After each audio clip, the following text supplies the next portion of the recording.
귀한 찬양 감사드립니다. 세상에는 여러 가지 꿈들이 있죠. 개 꿈도 있고 돼지 꿈도 있지만 우리가 믿음 안에서 가지는 꿈은 하나님께서 주신 것이며, 우리가 오늘 여성 중창팀에서 찬양해 주셨는데 그 꿈 정령이 이루어져 라는 찬양의 가사들이 제 마음속에 다가오게 됩니다. 오늘 앞에 계신 분 서로 인사했으면 좋겠네요. 믿음의 꿈을 이루어 갑시다. 이렇게 축복하며 인사하길 원합니다. 믿음의 이루어 갑시다. 하나님께서 이루어 주실 것을 믿습니다. 믿음의 꿈을 이루어 갑시다. 우리가 말씀 사경회 때 갈라디아서 말씀을 함께 대했었는데요. 시간이 될 때마다 갈라디아서 말씀을 조금씩 더 살펴보며 하나님 말씀을 나누기를 원합니다. 오늘은 갈라디아서 3장 19절에서 22절의 말씀, 율법의 기능, 율법의 역할이라는 제목으로 하나님 말씀을 함께 나누기를 원합니다. 자동차의 구조를 잘 몰라도요, 운전하는 데는 지장이 없습니다. 차가 갑자기 서버리면 저 같은 경우도 아주 당황합니다. 그런데 특별히 그렇지 않은 이상은 운전하고 또 브레이크 밟고 또 미러 보면서 운전하는 데는 큰 문제가 없습니다. 저는 컴퓨터에 대해서 잘 모르지만 원리나 구조 솔직히 잘 모릅니다. 그런데 사용하는 데는 큰 문제가 없습니다. 얼마든지 컴퓨터를 제 나름대로 사용할 수 있습니다. 오늘의 시대에는 어떤 특정한 원리를 알아야 되는 시대라기보다는 매뉴얼의 시대가 아닌가, 그런 마음이 듭니다. 매뉴얼만 잘 알면 사용하는 방법에 문제가 없습니다. 아주 작은 글씨로 두꺼운 책으로 된 매뉴얼보다는 한 장, 두 장으로 된 그 간단한 매뉴얼을 보고 어떤 기계나 자동차나 컴퓨터 사용해도 특별한 문제가 없지 않습니까? 문제는 그 매뉴얼이 문제가 있다면 이제 이것이 큰 문제입니다. 매뉴얼 방식에 문제가 있다면, 그렇다면 이것이 고장이 나버리면 어떤 방법이 없지 않습니까? 그래서 누군가가 고쳐 주어야 하고요. 스스로 아무것도 할 수 없을 때가 있지 않습니까? 하나님께서는 우리에게 말씀을 주셨고요. 또 오늘 말씀에 나오는 율법이라는 것도 어떻게 보면 하나님의 말씀을 가리키는 것이죠. 이 당시의 율법은 모세오경을 중심으로 한 율법이기도 하지만 오늘의 시대 하나님의 말씀, 하나님의 율법은 하나님께서 우리를 살리고자 주신 말씀들이고, 또 그 말씀이 우리의 삶에 어떤 요구들을 할 때가 있고요. 또 우리의 삶을 막아서기도 하고요. 또 우리의 삶을 이렇게 변화시키기도 하는 말씀들을 우리가 경험합니다. 요즘 우리들이 이 율법이라는 말을 들을 수 있는 곳은 교회밖에 없습니다. 그렇지 않습니까? 성경에서만 들을 수 있는 단어이지 딴 데서는 이 율법이라는 말은 사용하지 않지 않습니까? 오히려 하나님의 은혜, 복음, 이런 데 우리가 익숙하게 들었던 용어들입니다. 하지만 사도 바울이 활동했던 시대에 있어서는요, 은혜, 복음 이런 것은 아주 생소한 단어였습니다. 그들에게 익숙한 것은 율법이라는 단어였습니다. 바울이 사역하던 당시에 복음이 세계 곳곳에 전파되기 시작했습니다. 결정적인 사건은 예루살렘 교회에서 사도들이 박해를 당하니까 곳곳으로 흩어지게 되었고요. 하나님의 성령의 역사로 이제 복음이 세상 구석구석에 전해지게 된 것입니다. 그 전에는 유대인만 알고 있었던 그 여호와 하나님, 이 복음이 증거되니까 세상의 많은 사람들이 하나님을 알게 되었습니다. 그런데 이 하나님을 알아가면서 한 가지 문제가 생겼습니다. 그것은 과연 우리가 하나님의 백성이 된다고 한다면 그것이 과연 무엇이냐, 어떻게 하는 것이냐라는 질문이었습니다. 왜 그런 질문을 하게 되었냐면, 그들과 함께 사는 사람들 가운데 유대인들이 있었습니다. 그들은 예전부터 하나님을 섬겼던 자들이었고요. 그리고 법을 지키며 살았던 사람들이었습니다. 유대인들은 너희가 예수 믿어서 하나님의 자녀가 되었지? 그러면 이런 법을 지켜야 돼 라고 말하는 것입니다. 그런 요구들 앞에서 그들은 혼란스러웠습니다. 이에 대한 많은 논쟁과 갈등들이 성경의 많은 내용들을 담고 있지 않습니까? 거기에 대해서 사도 바울은 하나님의 백성이 된다라는 것은 결코 유대인처럼 사는 것이 아니라 전혀 새로운 존재가 되는 것이라고 선포합니다. 이것은 오늘 우리들에게도 중요한 문제입니다. 여러분, 신앙생활을 좀 하다 보면요, 그런 마음들이 있죠. 내가 그리스도인이 되었는데 좀 좋은 그리스도인이 되었으면 좋겠다.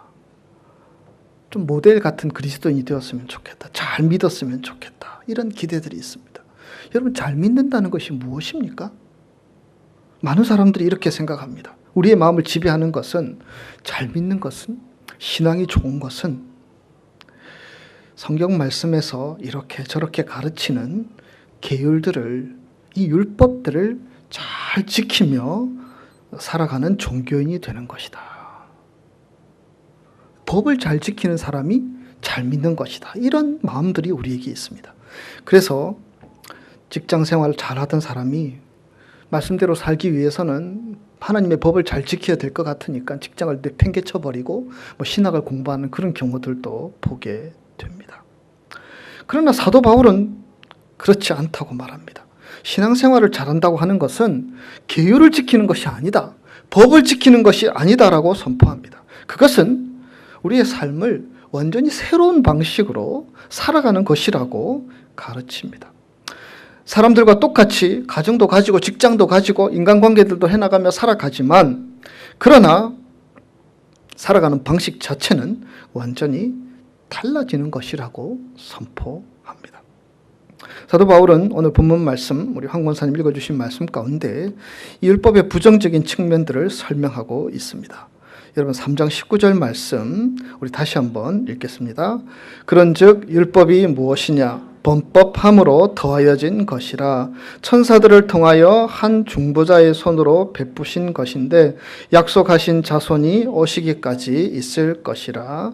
아멘. 세 번역으로 이 말씀을 읽어봅니다. 그러면 율법의 용도는 무엇입니까? 율법은 약속을 받으신 그 후손이 오실 때까지 범죄들 때문에 덧붙여 주신 것입니다. 그것은 천사들을 통하여 그 중개자의 손으로 제정되었습니다. 여기서 말하는 율법은 말씀드린 것처럼 어떤 조문 하나하나를 잘 지키는 것, 그것을 말하기도 하지만 더 근본적으로는요, 율법의 정신, 삶의 체계. 그래서 내가 이런 것들을 이렇게 지키며 이런 것들을 또 범하지 않으며 그렇게 살아가는 삶의 체계를 포괄적으로 표현한 말입니다. 사람은 자기 나름대로의 체계를 가지고 살아갑니다. 군인이라면 군인에 맞는 체계를 따라서 살아가지 않겠습니까? 그렇지 않으면 군인이 아니지요. 그 사람이 학자라면 학자에 맞는 체계를 따라 살 것이고, 그 사람이 목사라면 목사에 맞는 체계를 따라 살아가는 것이겠지요. 율법을 지킨다고 하는 것은 그 율법이라는 체계 안으로 들어가는 것입니다. 그래서 그 율법이 요구하는 대로 살아가는 것을 말하는 것이죠. 처음에는 할례를 요구하지요. 지금의 시대에는 세례이지요. 그래서 그 안으로 들어가서 해야 할 것과 하지 말아야 할 것들을 이렇게 나누어서 규정하고 있습니다. 사람이 살아가면서 가장 안정감을 느낄 때가 언제인지 아십니까? 그것은 어떤 규정, 어떤 틀 속에 들어가서요, 그것을 지키며 살아갈 때입니다. 사도 바울 당시에 예수를 주로 고백하며 그리스도인들이 되었는데요. 이 그리스도인들의 문제는 무엇이냐? 그것은 뭔가 내가 지켜야 되고 지키지 말아야 될 틀이 없었다는 것입니다. 예수를 믿으면 하나님의 자녀가 돼. 죄에서, 율법에서, 또 사망에서 우리가 해방되는 거야. 그리고 네 마음대로 하나님을 멋지게 섬기면 돼. 이런 선포들이 이루어졌고요. 그런데 그런 선포 앞에서, 그리고 저 율법의 체계 안에서 살아가는 유대인들을 보고 비교해 보면 나는 어린아이와 같고 아주 미숙한 사람으로 보여졌습니다. 그래서 예수 믿으면 무엇이든지 다 할 수 있고 무엇이든지 자유할 수 있다고 선포하였지만 그들은 부담스러웠고 그들은 스스로 미숙해 보이는 것이 안타까웠던 것입니다. 삶의 체계 안에 율법으로 들어간 사람들의 모습이 오히려 부러웠고, 그리고 우리도 무엇인가를 해야 하지 않겠느냐, 그런 마음들을 가지게 되었던 것입니다. 믿음은 우리를 자유케 한다고 분명히 말하고 있는데 그냥 다 알아서 해야지 라고 말하면 사람들이 그것으로 인하여서 오히려 믿음 자체도 혼란스럽게 느낄 수 있었다는 것입니다. 사도 바울은 오늘 본문에서 무엇이라고 말씀하고 있습니까? 하나님은 원래 아브라함에게 약속을 주셨습니다. 어떤 약속입니까? 아브라함이 하나님을 믿으니 이를 그의 의로 여기시고, 창세기 15장 6절 말씀이죠. 우리가 하나님을 믿는 믿음을 하나님께서 의롭게 여기시고 우리를 하나님의 자녀 삼으시는 것, 이것이 하나님의 약속이 아닙니까? 하나님의 약속을 분명 이스라엘 백성에게 주셨는데요. 그런데 하나님께서는 또 이 법을 주셨습니다. 왜 주셨느냐? 그것은 이 하나님의 약속이, 믿음으로 의로워진다는 이 하나님의 약속이 더 두드러지게 하고 더 분명하게 나타내고자 하는 의도로 하나님께서는 율법을 주신 것입니다. 이 율법을 통해서 하나님께서 아브라함에게 주신 이 약속이 얼마나 복된 것이고 얼마나 귀한 것이고 얼마나 놀라운 것인지를 깨닫도록 하기 위해서 추가로 주신 것입니다. 19절이 그것을 말하지 않습니까? 그런즉 율법이 무엇이냐? 범법함으로 더하여진 것이라. 죄를 지음으로, 법을 범함으로 더하여진 것이라. 다른 말로 하면 사람이 가지고 있는 이 죄성 때문에 하나님께서는 법을 추가로 주신 것입니다. 하나님께서 원래 의도하신 것은요, 오직 우리가 하나님을 믿는 믿음으로 우리를 의롭게 하시고 우리가 하나님의 백성이 되어서 그 백성으로 살아가는 것입니다. 그러나 여전히 우리 마음속에는 악한 죄성이 있습니다. 그래서 이 믿음의 법에 율법을 추가했던 것입니다. 율법의 체계라고 하는 것이 꼭 필요한 것은 아니지만, 다른 말로 하면 이 하나님을 믿는 믿음으로 의로워진다는 이 하나님의 약속을 더 분명하게 드러내도록 하기 위해서 추가된 것이라는 말씀입니다.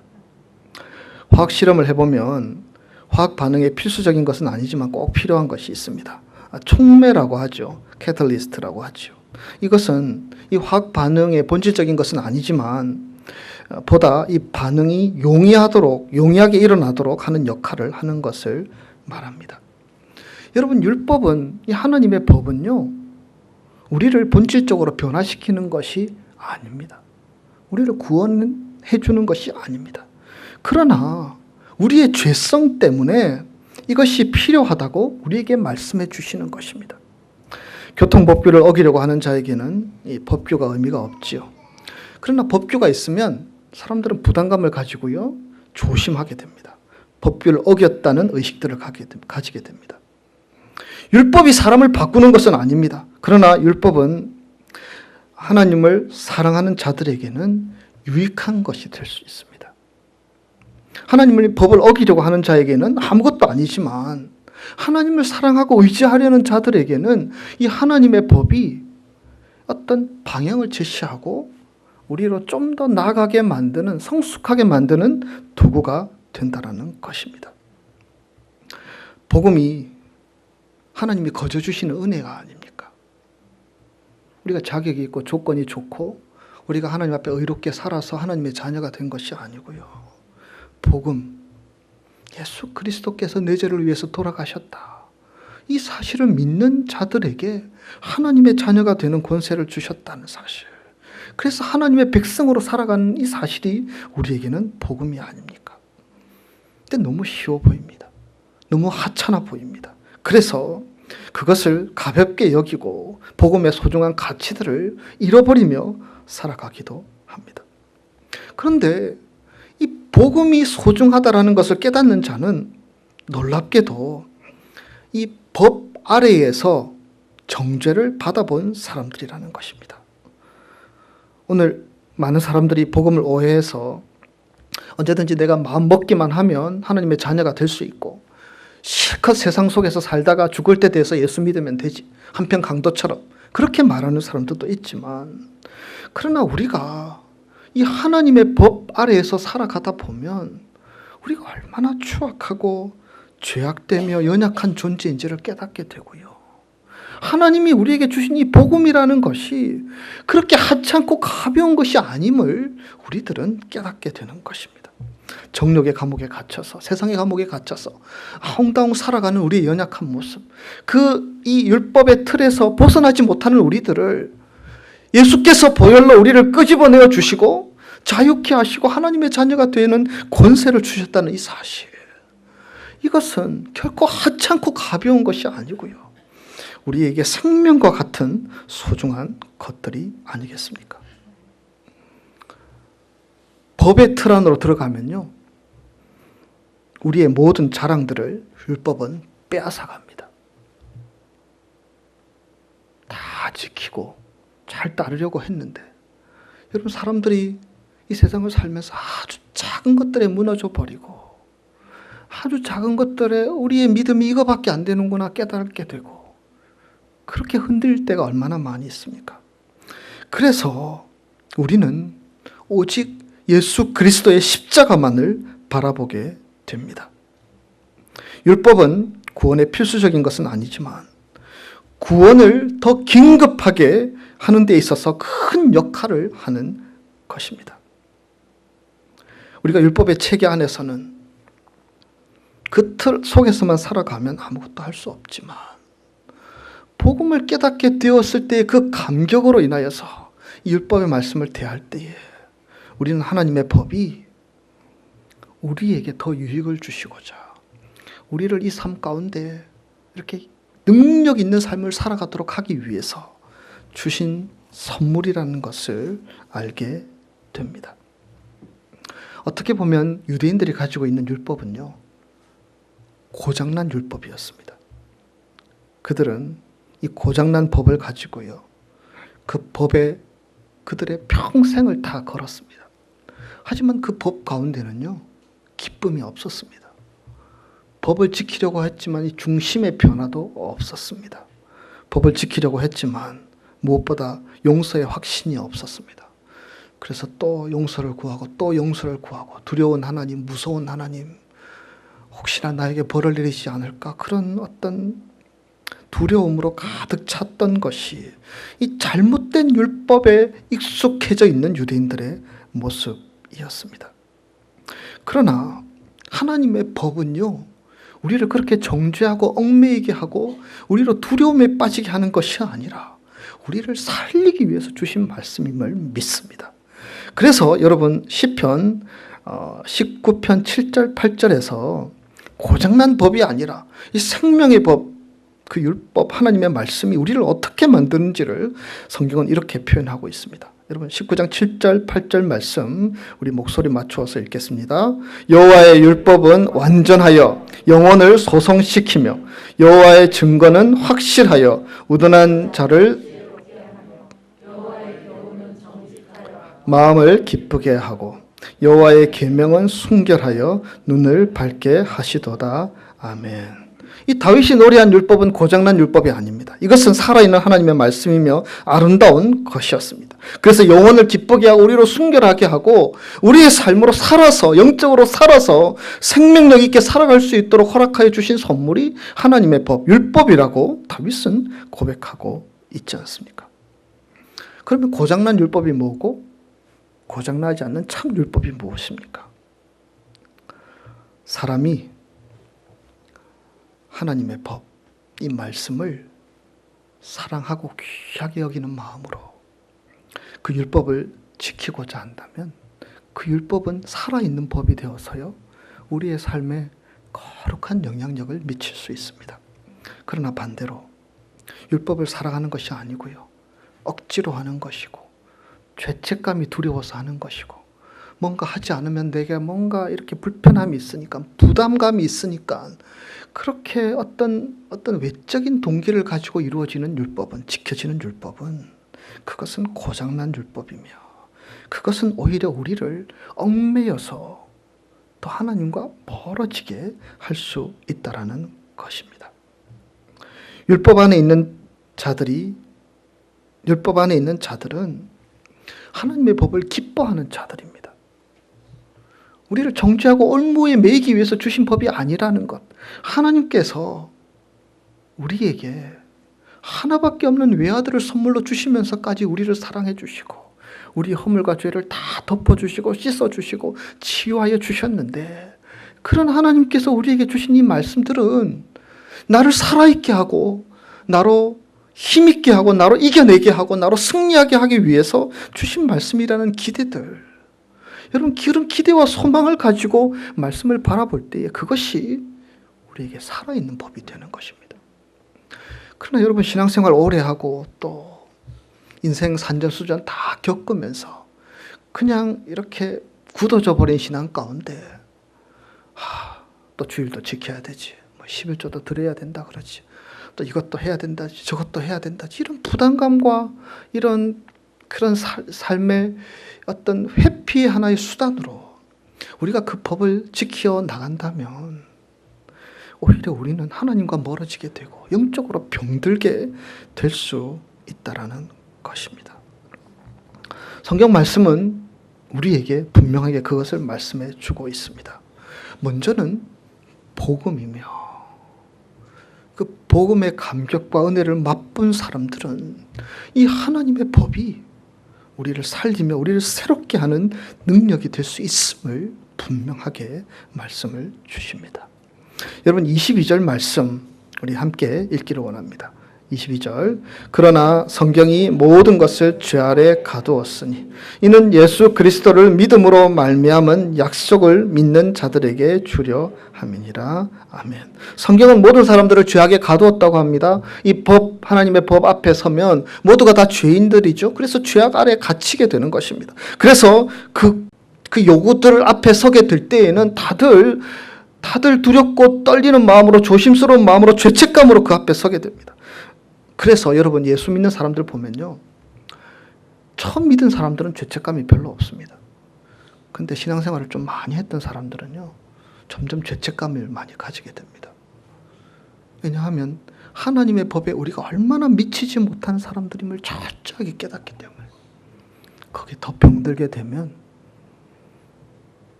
죄책감조차도 갖지 않고 그냥 세상 방식들에, 하나님을 섬긴다고 하는데 세상 방식들에 익숙하여서 그렇게 살아가는 경우들이 있지 않습니까? 그렇기 때문에 우리가 하나님의 법, 이 법을 우리에게 선물로 주셨지만 우리가 날마다 붙들어야 하는 것은요, 예수 그리스도께서 우리를 위해서 지신 십자가입니다. 여러분 예수님께서 십자가 지신 것은 단 한 번으로 끝나버리셨죠. 한 번의 십자가의 돌아가심으로 보혈로 인하여서 우리의 모든 죄와 허물이 깨끗하게 되었지만, 여러분 우리가 예수님께 나아갈 때에는 매일매일 십자가 앞에 나아가야 합니다. 왜냐하면 우리는 그 법 아래에서 결코 자유할 수 없는 존재이며 하나님의 법에 미치지 못하는 죄인들이기에 매일매일 십자가 앞에 나아가 우리의 죄와 허물들을 내어놓고 용서를 구하며 긍휼히 여기시기를, 우리를 새롭게 하여 주시기를, 우리에게 은혜 베푸시기를 구하며 살아가는 것입니다. 율법은 모범 답안입니다. 그러나 하나님께서는 그 모범 답안을 주셨을 뿐 그것을 어떻게 이루어야 하는지는 말씀해 주지 않으셨습니다. 그리고 후에 하나님께서 우리에게 주신 선물은 우리에게 그 율법의 중심에서 율법을 해석하는 도구로 주신 선물이 바로 예수 그리스도이십니다. 그래서 예수 그리스도를 통해서 예수님이 주신 말씀, 예수님이 흘리신 보혈의 은혜, 예수님께서 주신 약속들, 예수님께서 우리 가운데 보여주신 그 소망들을 붙들면서 율법을 새롭게 풀어나가고 해석해 나가는 것이 믿음의 사람들의 삶의 자세라는 것입니다. 여러분 하나님은 우리가 완전하지 않다는 것을 알고 계십니다. 하나님은 우리가 하나님의 법을 지켜나가는 데 있어서 넘어지는 존재들이고 어떨 때는 무너지는 존재들임도 알고 계십니다. 그래서 하나님은 우리에게 완전한 것을 기대하지 않으십니다. 불완전하지만 비틀거리면서라도 한 걸음 한 걸음씩 우리가 좀 전에 찬양했던 것처럼 주님 예수와 함께 걸어나가는 자 되기를 원하십니다. 우리를 하나님의 자녀 되게 하시고 하나님의 백성 되게 하셨는데 그 은혜와 그 사랑을 깨달은 자들은 이제 한 걸음씩 한 걸음씩 이 하나님의 법을 기대하며 기뻐하며 바라보며 그렇게 그것과 함께 동행하며 걸어가기를 시작하는 것입니다. 그것이 복음이 복음되는 것입니다. 내게 주신 은혜, 내가 예수 믿었으니까 모든 것이 다 끝이야. 뭐 어떻게 하든 하나님 나를 천국에 보내주시겠지. 이렇게 다 내려놓고 살아가는 것이 아니라 우리로 복음으로 새롭게 하여 주신 예수 그리스도의 은혜의 토대 위에서 그 기초 위에서 우리는 이제 주님과 함께 걸어나가기 시작하는 것입니다. 여전히 우리에게는 정욕이 있고 여전히 우리에게는 미약함이 있고 여전히 우리에게는 어리석음이 있고 우리에게 욕심이 있지만 성령의 도우심을 구하면서 한 걸음씩 한 걸음씩 예수 닮기 원하네. 주의 말씀 위에 굳게 서기를 원하네. 하나님 의지함으로 우리가 새로워지길 원하네. 이런 기대와 소망으로 걸어가는 우리의 삶들을 우리 하나님께서는 기뻐하시는 줄 믿습니다. 여러분, 우리에게 자랑스러운 것은요, 우리가 법을 잘 지키는 것들로 인하여 우리가 자랑하는 자 되지 않기를 원합니다. 우리가 이렇게 법을 잘 못 지킴에도 불구하고 우리를 하나님의 자녀 삼으시고 오늘도 변함없이 하나님의 사랑으로 우리를 대해 주시는 그 하나님이 나의 하나님이심을 자랑하고 증거하며 그것으로 인하여 힘을 내며 살아가는 자 될 수 있기를 소원합니다. 그렇기 때문에 우리는 다른 사람과 비교할 필요가 없습니다. 내가 저 사람보다 더 잘났으니까 자격이 있지. 장로가 되고 권사가 될 자격이 있지. 내가 저 사람보다도 이런 것들 더 잘하니까 더 잘났고 더 귀하다고 여기는 것 참 어리석고 하나님이 기뻐하시지 않는 모습이 아니겠습니까? 우리가 자랑해야 될 것은 예수 보혈이며 우리 곁에 계셔서 우리를 붙들고 계시는 그 하나님을 자랑하며 미숙한 자들, 다 미숙하지요. 함께 손을 잡고 그 길을 걸어가게 될 때에 하나님 오늘도 우리에게 힘 주셔서 잘 걸어갈 수 있도록 넘어질만 하면 툭 쳐서 우리를 세워주시고 시험에 들만 하면 우리의 마음에 감동을 주셔서 이거 아니야. 다시 바로 걸어가야지. 인도하여 주시고 우리로 그리스도의 장성한 분량에까지 자라갈 수 있도록 인도하여 주실 것을 믿습니다. 이것이 믿음이며 이것이 복음의 은혜입니다. 기도하겠습니다. 살아계신 하나님, 하나님께서는 복음도 주셨고 우리에게 율법도 주셨습니다. 그러나 율법의 틀 안에 갇혀서 그것들 지키지 않음으로 죄책감에 빠지고 스스로에게 한숨 쉬며 또 아닌 것처럼 변장하고 자신은 경건한 사람인 양 그렇게 외식하는 모습으로 살아가는 저희들 되지 않기를 원합니다. 여전히 우리는 죄인이고 넘어질 수밖에 없는 존재들이지만 우리를 살리기 위해서 우리를 구원하기 위해서 예수 그리스도께서 당신의 모든 것들을 다 쏟아내어 주셨고 우리가 자랑하고 우리가 귀하게 여겨야 되는 것은 예수님의 은혜이며 예수님의 보혈이며 우리를 사랑하신 하나님의 사랑 이것들을 자랑하며 살아가는 자 우리 크리스탈 성도들 다 되게 인도하여 주시옵소서. 오늘도 우리가 복음에 비친 자로서 하나님의 복음의 이 놀라운 은혜들을 감격해 하면서 작은 것이라도 한 걸음씩 한 걸음씩 나아가기를 원합니다. 넘어질까 두려워하는 자 되지 않게 하시고 하나님 힘주셔서 잘 되게 해주실 거야 기대와 소망을 가지고 한 걸음씩 한 걸음씩 힘차게 걸어가게 인도하여 주시옵소서. 세상의 시험거리들이 얼마나 많습니까? 정말 우리가 감당하기 힘든 많은 일들이 우리 앞에 정말 벌떼처럼 달려드는 이 세상이지만 우리가 믿음으로 하나님 우리에게 허락하여 주신 이 복음의 기쁨으로 하나님에 대한 기대와 소망으로 달려갈 때에 하나님 그 가운데 역사하여 주셔서 지금은 아니더라도 내일은 잘되게 허락하여 주시며 지금은 부족하더라도 하나님 내일은 풍성하게 채워주실 은혜들을 기대하고 믿습니다. 그런 믿음의 생활들 우리가 살아갈 수 있도록 주께서 인도하여 주시옵소서. 감사드리옵고 예수님 거룩하신 이름으로 기도드리옵나이다. 아멘.